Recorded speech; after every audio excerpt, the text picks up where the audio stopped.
Hello. I'd like to talk to you about planet Earth and our relationship with it and how we are struggling with it. This is based upon a PechaKucha lecture that I gave a while back. Our large blue orb on which we live is comprised of natural cycles, whether it's day and night or how we orbit the sun, how the moon orbits around us, or the hydrological cycle, where water evaporates and then falls back down to Earth and we use it, but we don't use it up, and it comes back again to serve us. It's a perfect example of the natural cycles that have always been here that we've worked with. Here's an example of an artifact based on natural cycles that have been created. So here's a nautilus shell with an animal living in it, creating a house around itself, and then enlarging and enlarging and enlarging, and leaving artifacts of its traces behind.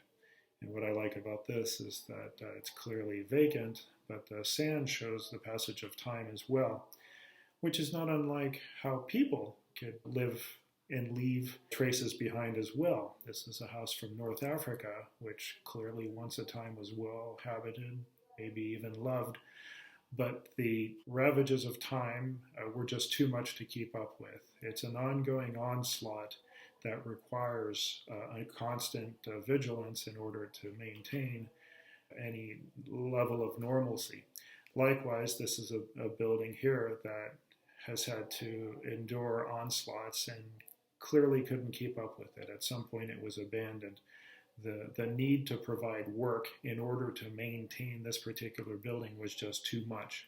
This building was just built in the wrong place, but at the same time you can appreciate the amount of work that it takes in order to simply stay stable as opposed to just moving forwards. The southern coast of Louisiana and the Gulf of Mexico shows an ongoing onslaught where the Gulf wants to reclaim New Orleans and the land around it. And here we are putting up a fight trying to keep it to ourselves and actually fighting against rising ocean tides and maintaining it for ourselves. So it's a fight against nature. It's a struggle that we have going on. Now, we tend to see ourselves as the center of the earth, but it's clear that we weren't always the only sole inhabitants here. In fact, it's arrogant for us to act like we are. In this slide, which easily shows about 70 million years of evolution in it, it's clear that we're actually a very small piece of the puzzle in light of this wonderful gargantuan fossil. But it's very easy for us to believe that the world is all around us, it is all about us, and is really made for us. It's easier for us to believe we have dominion, and why wouldn't we, when this is how we think now, how we thought at the times of the Renaissance, how we thought in ancient times, that everything is built for us. And likewise, we've built for us. Here's an example of Chicago, where you have a city that's built horizontally for us, grid-like, well-organized, as well as growing vertically. And so it's all about us, and it inhabits us. And these are the artifacts that we're leaving, not just cities, but traces of ourselves across our entire civilization. We can map our dwelling, we can map traces of our migrations, and we can map our fossil fuel use, because this is where we are, and therefore this is where we use energy. Energy is a terrific marker of our civilization.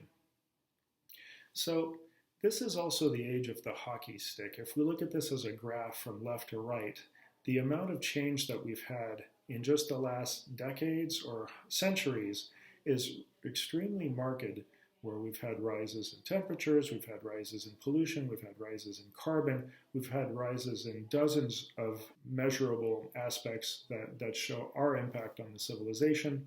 And so we're at an opportunity where we can evaluate this and take a look at what our impact is right now and why is it accelerating so much. We've evolved since we've been upright for the last 4 million years to where just in the last 300 years, we've had the Industrial Revolution. It's been 10,000 years that we've had cities, but it's only in the last 100 years that we've had air conditioning and synthetic clothing, and even more recently where we've had our reliance on computers and telephones and so forth that we have now, and the revolutions that we're going through. So here's a picture of elite athletes, the best cyclists in the world in the 1920s, passing a cigarette back and forth in order to better attack the mountain stages of the Tour de France. Cigarette smoke fortifies the lungs for the rigors of going up the mountain stages. Likewise, DDT is a perfect thing to spray in order to keep insects at bay and make a safe environment for your family and your children. And likewise, using asbestos, this wonder material that provides insulation and provides fire retardants, is the best way to build any type of structure. In fact, it's illegal not to use it. Now, this might seem quaint to say, but in the 1920s, 1940s, and 1950s, the things I've just said were absolutely true. They were the best that we could do at the time, knowing what we knew. Likewise, if we take a look at this way of solving problems, we have a laughable driveway condition right here, which really shows what a contractor had to do in order to fulfill their contract and get paid for the work they did. It's actually a disgrace, but this is what they had to do in order to fulfill their obligation. So what this means is that with this great burst of short-sighted thinking in order to fulfill their agreement, they actually created something that's really abhorrent. In other words, no long-term thinking. Likewise, if we think of how we have manicured lawns and everything looks beautiful, but it all washes downstream, then we have these algae blooms that become toxic in places like the Chesapeake Bay here. We have these tremendous crashes because of the high nutrients that run off of people's walkways and lawns. There is no consideration of downstream effects when there's such a massive emphasis on the first cost, the immediate, the here and now. So all of these things I've just mentioned show the inability of long-term thinking, or certainly the disincentivization of long-term thinking. The same thing can be said of deforestation. The emphasis is to clear cut in order to have arable land for farming and for animal husbandry for just a few years. So a jungle like this with a rainforest that's been surviving well for millions of years can be terminated within a decade.